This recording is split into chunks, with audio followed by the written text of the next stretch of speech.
Hello दोस्तों, आज अपन class 9th का चैप्टर नंबर 6 टिश्यूज़ का पार्ट नंबर 4 पढ़ेंगे। पिछले वीडियोस में अपन ने प्लांट टिश्यूज़ पढ़ लिया और टिश्यू क्या होते हैं वो भी अपन ने समझ लिया था। प्लांट टिश्यू दो टाइप के होते हैं, मेरिस्टेमेटिक और परमानेंट, और उनके अंदर कितने टाइप्स के होते हैं वो सब अपन ने अच्छे समझ लिया था। तो आज की वीडियो में एनिमल टिश्यू से स्टार्ट करेंगे। एनिमल टिश्यू नाम से पता पड़ा एनिमल्स के अंदर प्रेजेंट होगा। 4 टाइप के टिश्यूज़ होते हैं, epithelial tissue, connective tissue, muscular tissue और एक और है नर्वस टिश्यू। तो आज अपन एपिथेलियल पढ़ेंगे, लेकिन उससे पहले मैं आपको चारों के बारे में थोड़ा सा बता देती हूँ। जैसे मैंने आपको प्लांट के इसमें पढ़ाया था एपिडर्मिस के बारे में कि वो आउटर मोस्ट कवरिंग होती है, पूरे प्लांट को जो कवर करता है वो उधर एपिडर्मिस था। इधर क्या है, अपन एपिथेलियल टिश्यू पढ़ेंगे, इसके बारे में डिटेल में पढ़ेंगे। ये एपिडर्मिस जैसा नहीं होता है लेकिन पूरी बॉडी को कवर करता है, ठीक है। और नेक्स्ट आता है कनेक्टिव टिश्यू। नाम से पता पड़ा जो कनेक्शन करा रहा होगा, किसी ना किसी सेंस से कनेक्शन करवा रहा होगा दो चीज़ों के बीच में, ऐसा, ठीक है। तो ये क्या है, कनेक्टिव टिश्यू हो गया। मस्कुलर टिश्यू जो मूवमेंट करता है उन टिश्यू को बोलते हैं मस्कुलर टिश्यू। सारे टिश्यू मूवमेंट नहीं करता है, ठीक है। मस्कुलर टिश्यू अकेले मूवमेंट करते हैं। ये वाला मस्कुलर टिश्यू, जैसे आपके ना लिवर के सेल्स हो गए और पेनक्रियास के सेल्स हो गए, ठीक है, ये सब मूव थोड़ी ना करते, तो सारे टिश्यू मूव नहीं करते। मस्कुलर टिश्यू वो टिश्यू होते हैं जो मूव करते हैं, ठीक है। नेक्स्ट आता है नर्वस टिश्यू। नर्वस टिश्यू अपने स्टिमुलस, ऐसे नर्वस टिश्यू के अंदर ऐसे नर्व सेल्स होते हैं जो स्टिमुलस को डिटेक्ट कर लेते हैं, ठीक है। यानी कि आपको कहीं भी सुई चुभी है, ठीक है, तो अपन को क्षण भर क्या, उससे भी फ्रैक्शंस ऑफ सेकंड में अपन को पता पड़ जाता है, अपन हाथ दूर ले लेते हैं ना, तो वो पूरा फंक्शन कौन करता है, नर्वस टिश्यू का फंक्शन होता है। तो आज की वीडियो में अपन एपिथेलियल टिश्यू और उसके सारे टाइप्स को अच्छे से डिटेल में पढ़ लेंगे। तो चलते सबसे पहले एपिथेलियल टिश्यू क्या होता है, ठीक है। तो एपिथेलियल टिश्यू क्या होता है, द कवरिंग और protective tissue in the animal body are epithelial tissue. यानी कि उधर जो था ना प्लांट्स के अंदर, उसका फंक्शन क्या था, प्रोटेक्शन फंक्शन था। यहाँ पर कवरिंग है और प्रोटेक्टिव दोनों है, ठीक है। या कवरिंग भी कर सकती है या फिर है ना प्रोटेक्शन का काम भी करेंगे। जैसे अगर अपन स्किन की बात करते हैं तो ये क्या काम कर रहा है, ये प्रोटेक्शन का काम कर रहा है। कवरिंग कैसे, मैं बता रही हूँ कि अपने बॉडी के अंदर जो डिफरेंट ऑर्गन्स हैं, ठीक है, कुछ भी ले लो, लिवर ले लो, पेनक्रियास ले लो, किडनी ले लो, उनकी भी एक आउटर मोस्ट कवरिंग होती है।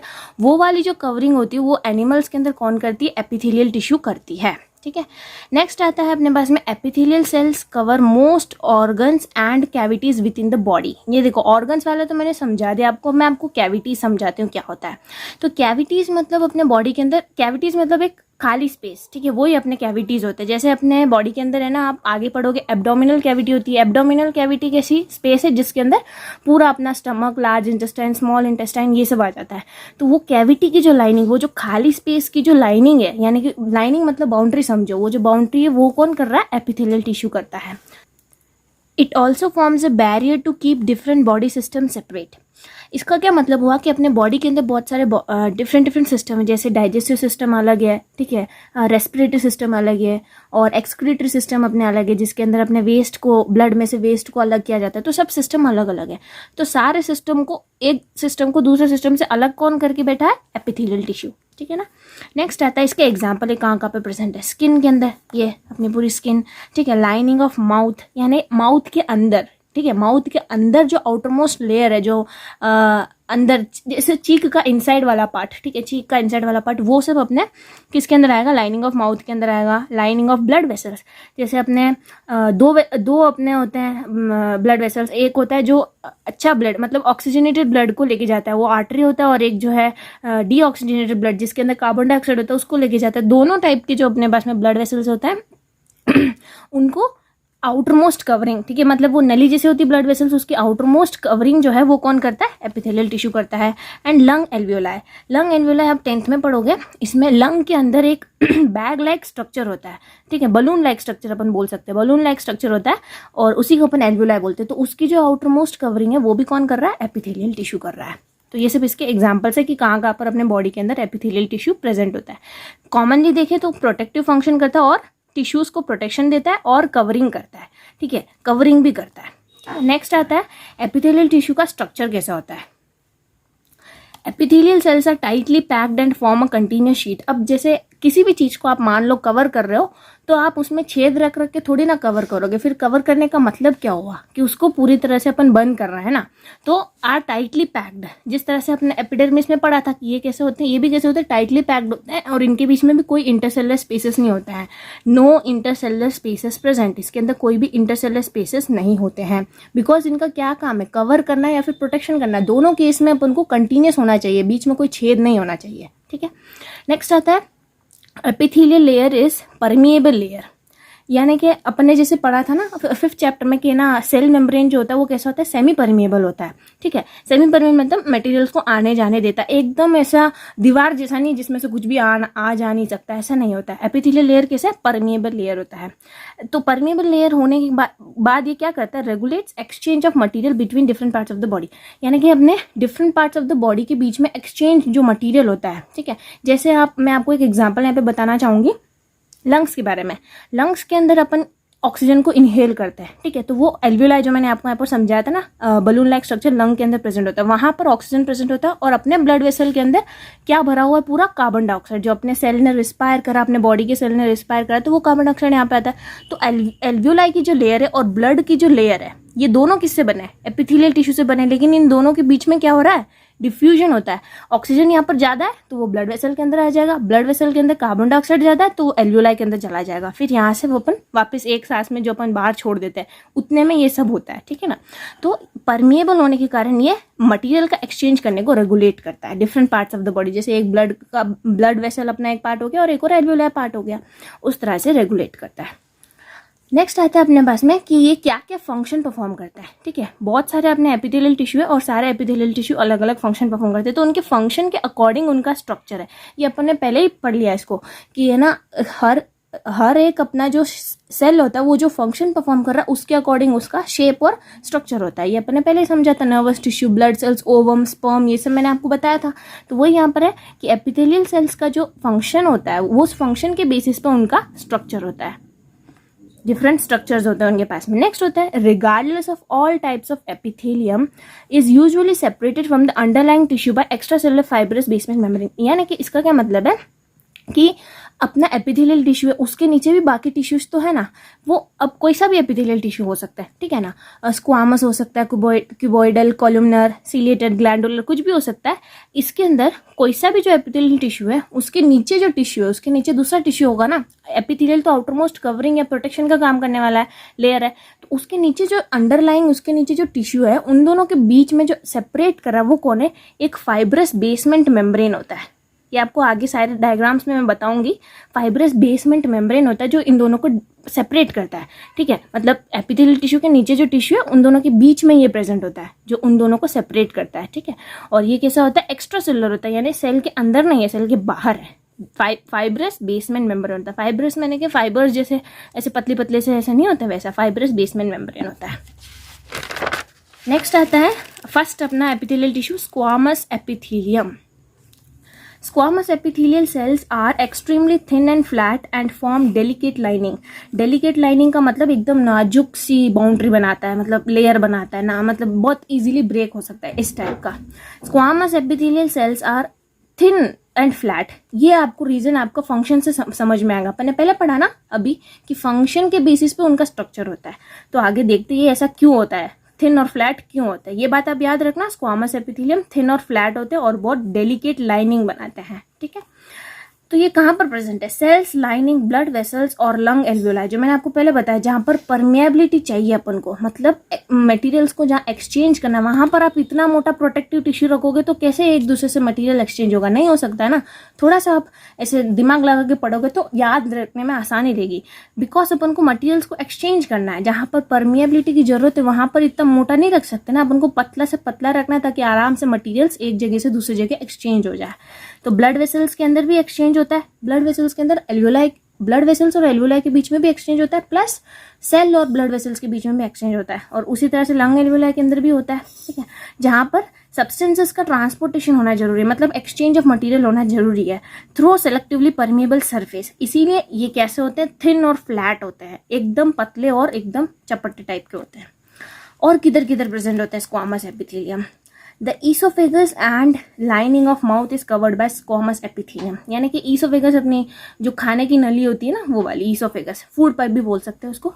ईसोफेगस के अंदर लाइनिंग ऑफ माउथ मतलब माउथ के अंदर वाली जो पूरी लाइनिंग है अपने, ठीक है, वो इन दोनों के अंदर कौन सी है, स्क्वामस एपिथेलियम है। नेक्स्ट अपने आते हैं स्किन के बारे में, ये बहुत इंपॉर्टेंट है। स्किन के अंदर क्या होता है, बहुत सारे लेयर में स्क्वामस एपिथेलियम होते हैं। ये देखो डायग्राम देख के पहले अच्छे समझ आएगा आपको, है ना।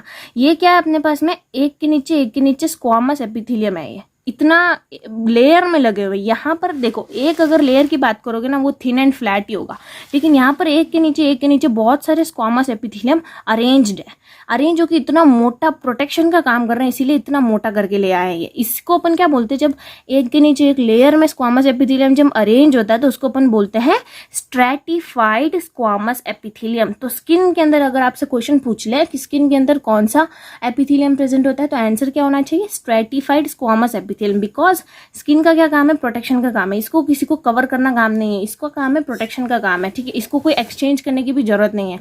अपन कुछ इन्वायरमेंट से और इधर से कुछ एक्सचेंज करते क्या, ऐसा नहीं करते ना। ऐसा तो नहीं है स्किन से अपन ऑक्सीजन को अंदर ले रहे हो छोड़ रहे हो, ऐसा नहीं है। तो अपन को एक्सचेंज करने की जरूरत नहीं है। मेन अपना स्किन का क्या फंक्शन है, प्रोटेक्शन फंक्शन है। तो जब इसको प्रोटेक्शन करना है, इसीलिए एक के नीचे बहुत सारे स्क्वामस एपिथेलियम अरेंज होकर एकदम मोटी बाउंड्री बना रहा है कि कोई अंदर बाहर जा नहीं सकता, ऐसा, ठीक है। तो इसीलिए ये कैसा है, स्ट्रैटिफाइड स्क्वामस एपिथेलियम है। अब आपसे यूं भी क्वेश्चन पूछ सकते हैं कि ना स्किन के अंदर अकेले स्क्वामस एपिथेलियम क्यों नहीं हो सकता, स्ट्रैटिफाइड होना क्यों जरूरी है, तो उसका आंसर आप क्या लिखे होगे, उसका फंक्शन प्रोटेक्शन है। तो कोई टूट फूट नहीं होनी चाहिए ना बीच में, आसानी से कोई ऐसा मतलब रिसाव नहीं होना चाहिए, अंदर जो मटेरियल है वो बाहर नहीं जाना चाहिए, इसका काम प्रोटेक्शन है।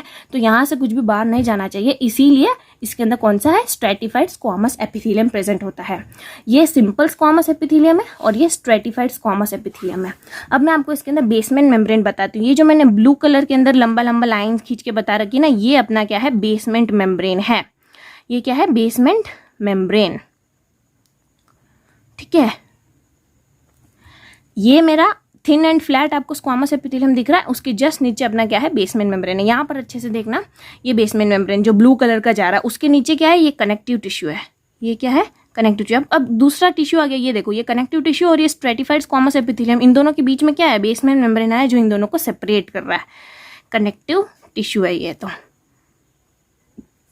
एंड इसको आप लिख सकते हो, ये बेसमेंट मेम्ब्रेन है एंड ये क्या हो जाएगा, स्ट्रैटिफाइड स्क्वामस एपिथेलियम। नेक्स्ट अपने पास में आता है कॉल्यूमनर एपिथेलियम, कॉल्यूमनर एपिथेलियम, ठीक है। तो कॉल्यूमनर एपिथेलियम आप नाम से एक पॉइंट तो लिख के आ ही सकते हो कि ना, इसके अंदर सेल्स जो होते हैं वो कैसे होते हैं, कॉलम टाइप के होता है, ठीक है। टॉल एपिथेलियल सेल्स होते हैं, ये देखो ऐसे कॉलम से आपको दिख रहे नजर आ रहे हैं, तो ये कैसे होते हैं, टॉल एपिथेलियल सेल्स होते हैं। और ये कौन सी जगह के अंदर प्रेजेंट है, ये ऐसे जगह पे प्रेजेंट होते हैं जहाँ पर एब्जॉर्प्शन और सिक्रीशन होता है। एब्जॉर्प्शन का मतलब क्या हुआ कि बाहर से कुछ अंदर उसने ले लिया, ठीक है, उसको अपन क्या बोलते हैं, एब्जॉर्प्शन। जैसे अपने बॉडी के अंदर पहले डाइजेशन होता है, उसके बाद में जो न्यूट्रिएंट्स है वो अपने ब्लड के अंदर जाता है, अपने मतलब अंदर उसको ले लिया जाता है, ठीक है। वही क्या है अपने पास में एब्जॉर्प्शन। सिक्रीशन का मतलब क्या होता है, कुछ छोड़ना, कुछ सिक्रीट करना, ठीक है। तो सिक्रीशन का मतलब जहां पर सिक्रीशन होता है और एब्जॉर्प्शन होता है उस जगह के अंदर कॉल्यूमनर एपिथेलियम प्रेजेंट होता है। तो इसका एग्जाम्पल क्या हो गया, कहाँ पर ऐसा कौन सा जगह अपने बॉडी के अंदर जहां पर एब्जॉर्प्शन और सिक्रीशन दोनों होता है, तो कहाँ पर होता है, इनर लाइनिंग ऑफ इंटेस्टाइन के अंदर होता है। इनर लाइनिंग ऑफ इंटेस्टाइन मतलब अपने जो स्मॉल इंटेस्टाइन हो गया या फिर अपना लार्ज इंटेस्टाइन हो गया। स्मॉल इंटेस्टाइन की यहाँ पर बात करते हैं, वहीं पर आपको पता है स्टमक के अंदर, बता देती हूँ मैं, स्टमक के अंदर क्या होता है, डाइजेशन होता है। डाइजेशन का मतलब क्या हुआ, उसके अंदर सब मटेरियल सब ऐड होता है और अपन मुंह से जो चबाते ना वो मैकेनिकली उसको तोड़ रहे हैं, जबकि उसको केमिकली जो उसको जैसे ग्लूकोज है तो उसको टुकड़ों टुकड़ों में जो तोड़ना होता है ना, वो कहाँ पर होता है, स्टमक के अंदर होता है। और इंटेस्टाइन के अंदर क्या होता है, एब्जॉर्प्शन होता है। एब्जॉर्प्शन कैसे करता है, वो कुछ एंजाइम्स को सिक्रीट करता है जिससे वो एब्जॉर्ब कर लेता है और पूरी तरह से स्टमक के अंदर डाइजेस्ट नहीं होता है, स्मॉल इंटेस्टाइन के अंदर भी आके डाइजेस्ट होगा। तो इंटेस्टाइन अपना जो स्मॉल इंटेस्टाइन है या नॉर्मली आप इंटेस्टाइन बोल सकते हो, उस जगह के अंदर एब्जॉर्प्शन सिक्रीशन दोनों होता है। तो इस जगह के अंदर कौन सा सेल प्रेजेंट, कौन सा एपिथेलियल सेल प्रेजेंट है, कॉल्यूमनर एपिथेलियम। मैंने आपको बताया था ना, ये कवरिंग करती है। कवरिंग मतलब बाहर से भी और अंदर की साइड से भी। जैसे एक ट्यूब है तो उसकी एक बाहर वाली लेयर होती है और एक अंदर वाली लेयर होती है, हॉलो स्पेस के बीच में, मतलब होलो स्पेस को कवर करके एक लाइनिंग होती है। तो इनर लाइनिंग ऑफ इंटेस्टाइन, इसको आप समझना अच्छे से, बाहर वाली लाइनिंग नहीं है इंटेस्टाइन की, इनर लाइनिंग, अंदर वाली जो लाइनिंग है वो वाली है, ठीक ठीक है। It facilitates movement across epithelial barriers. Epithelial cells जो होते हैं वो अपन ने पहले पढ़ा था, एपिथेलियम लेयर कैसे होता है, परमिएबल लेयर होता है, मतलब मटेरियल्स को एक्सचेंज करने देता है। तो अब मतलब ये क्या करता है, एपिथेलियल बैरियर्स का क्या मतलब हुआ कि वो अच्छे चीज़ जो होते हैं, जैसे अपन को ज़रूरत बॉडी के लिए जो ज़रूरत न्यूट्रिएंट्स होते हैं उनको तो अंदर आने देता है, लेकिन बैक्टीरिया उन सबको ब्लॉक कर देता है, ठीक है, उन सबको ये ब्लॉक करता है, उन सबको अंदर ब्लड के अंदर एंटर नहीं होने देगा, बिकॉज वो एंटर हो जाएंगे तो अपन को डिजीज हो जाएगा। तो ये क्या करते हैं, कॉलमनर एपिथेलियम एपिथेलियल बैरियर्स जो होते हैं उनको ओवरकम करने में हेल्प करता है, ठीक है। जैसे कि कुछ बैक्टीरिया को मैं स्टॉप कर रहा हूँ करके, कुछ न्यूट्रिएंट्स को अंदर आने नहीं देंगे, ऐसा हो सकता है, तो उस समय में ये उसको मतलब ओवरकम कर लेते हैं कि ना, मतलब उन सबको एब्जॉर्ब करते हैं। कौन से cells, columnar epithelium cells. In the columnar epithelium of respiratory tract, it has cilia, hair-like projections on the outer surface. यानी कि अपने जो रेस्पिरेटरी ट्रैक्ट होता है, रेस्पिरेटरी ट्रैक्ट यानी कि अपने हवा जाने की जो नली होती है, इसको अपन ट्रैकिया बोलते हैं, उसके लाइनिंग के अंदर, उसके इनर वाली जो लाइनिंग होती है उसके अंदर जो कॉलमनर एपिथेलियम प्रेजेंट होता है, उसके ऊपर क्या सीलिया प्रेजेंट होता है। मैंने जो यहाँ पर डायग्राम बना रखा है, ये मैंने सीलिएटेड कॉलमनर एपिथेलियम के बारे में बना रखा है। ये मैंने, अगर इसके ऊपर सीलिया ना हो तो ये क्या हो जाएगा, कॉलमनर एपिथेलियम, लेकिन इसके ऊपर सीलिया प्रेजेंट है तो ये क्या होगा, सीलिएटेड कॉलमनर एपिथेलियम। तो ये मैंने किसका बनाया, रेस्पिरेटरी ट्रैक्ट का बना हुआ है। These cilia can move and pushes forward the mucus, hence called ciliated columnar epithelium। देखो मैंने आपको पहले ही बताया था columnar epithelium क्या करते हैं, सिक्रीशन या फिर एब्जॉर्प्शन करते हैं। तो यहाँ पर क्या कर रहा है, ये सिक्रीशन कर रहा है। किसको सिक्रीशन कर रहा है, म्यूकस को सिक्रीट कर रहा है।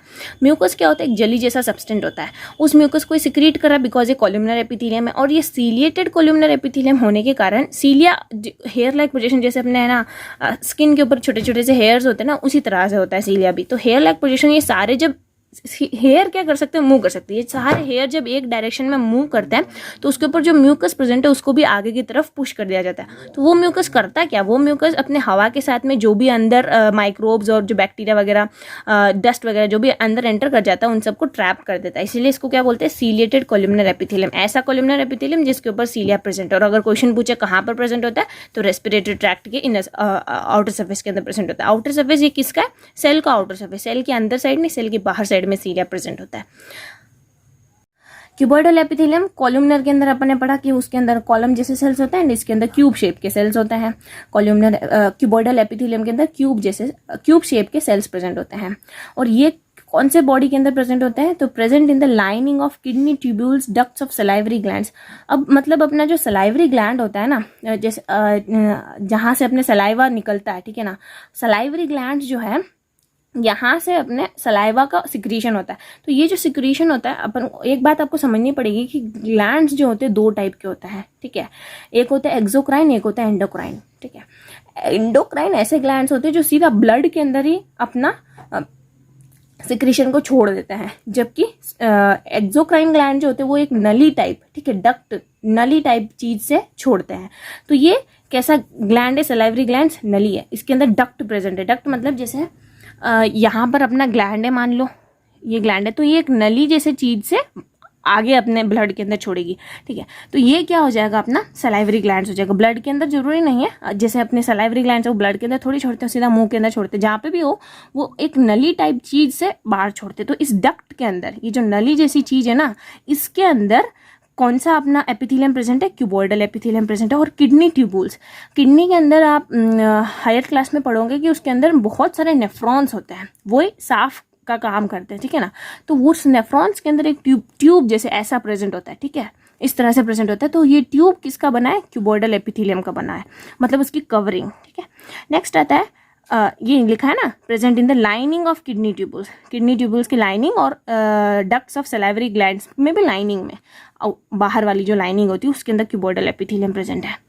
नेक्स्ट आता है प्रोवाइड्स मैकेनिकल सपोर्ट। इसका क्या फंक्शन है कि ये मैकेनिकल सपोर्ट प्रोवाइड करता है, ठीक है ना, उसको मतलब अच्छे से स्ट्रॉन्ग जिस जगह में प्रेजेंट है, स्ट्रॉन्ग खड़ा रहने में या जैसा भी प्रेजेंट है उसमें ये मैकेनिकल सपोर्ट प्रोवाइड करता है क्यूबॉइडल एपिथेलियम। ये इसका डायग्राम है, यहाँ पर आपको ये दिख रहा होगा बेसमेंट मेम्ब्रेन है, ये जो ब्लू वाला है ये सब जगह मैंने सेम बनाया है। ये बेसमेंट मेम्ब्रेन हो गया, और ये क्या हो गया, कनेक्टिव टिश्यू हो गया, और ये अपना हो गया क्यूबॉइडल एपिथेलियम, क्यूबॉइडल एपिथेलियम हो गया, ठीक है। यहाँ पर भी वैसा ही है, ये बेसमेंट मेम्ब्रेन है, ये अपने कॉलमनर एपिथेलियम है, और ये क्या है, ऊपर जो है ये सीलिया है, और ये नीचे वाला क्या है, कनेक्टिव टिश्यू है। ये कनेक्टिव टिश्यू है, ये बेसमेंट मेम्ब्रेन है, ये कॉलमनर एपिथेलियम है, और ये क्या है, सीलिया। नेक्स्ट अपना बस एक और एपिथेलियम बचता है, ग्लैंडुलर एपिथेलियम।